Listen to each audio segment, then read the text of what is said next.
توفیق عطا فرمائے۔ سرکار دو عالم تاجدار مدینہ احمد مجتبی ہمارے جناب محمد صلی اللہ علیہ وسلم کا ارشاد ہے کہ انما الاعمال بالنیات، عمل کا دارومدار نیتوں پر ہے۔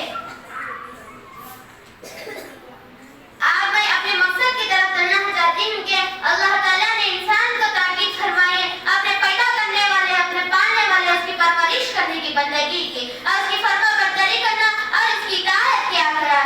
اللہ تعالیٰ نے آگے ارشاد فرمائے وَبِالْوَالِدَيْنِ إِحْسَانًا، اپنے ماں باپ کے ساتھ اچھا سلوک کیا کرو۔ ماں کی خدمت کرنا بہت ضروری ہے اور اس کی ماں کی خدمت کرنا بہت ضروری ہے اور اس کی اطاعت کرنا فرض کی گئی ہے۔ صالح شفیع، جو ماں مشقت اٹھاتی ہے، اپنے بچے پر تکلیف اٹھاتی ہے، جبکہ بچہ ماں کے پیٹ میں رہ جاتا تو بچے کو اس قدر تکلیف ہوتی ہے، اس شدت کی تکلیف ہوتی ہے اور اس کا چلنا پھرنا مشکل ہو جاتا ہے اور اس کا بیٹھنا اٹھنا کھانا پینا دشوار ہو جاتا ہے اور اس کے چلنے کے لیے اس کے 10 قدم چلنا محال ہو جاتا ہے، تھوڑی دیر کچھ دور چل نہیں پاتی۔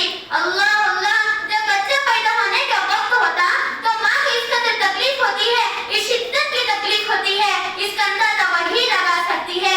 اس کا خیال کرنا اور اس کا تصور کرنا ہمارے لیے مشکل ہے۔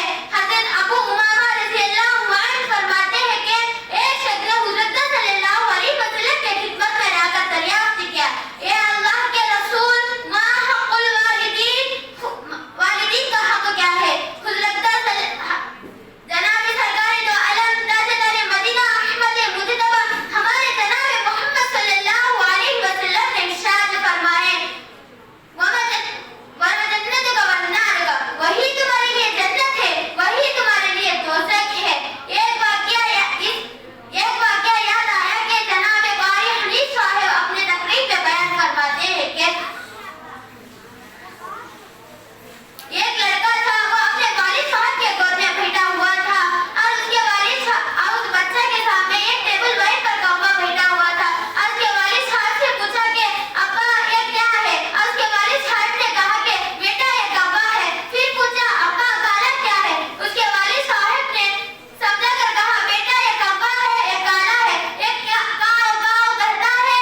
اور پھر کچھ عرصے گزر گئے تو اس کے والد نے بوڑھے پر پہنچ گیا اور اس کے بینائی کم ہو گئی۔ اللہ تعالیٰ سے دعا ہے کہ ہم سب کو ماں باپ کی خدمت کرنے کی توفیق عطا فرمائے۔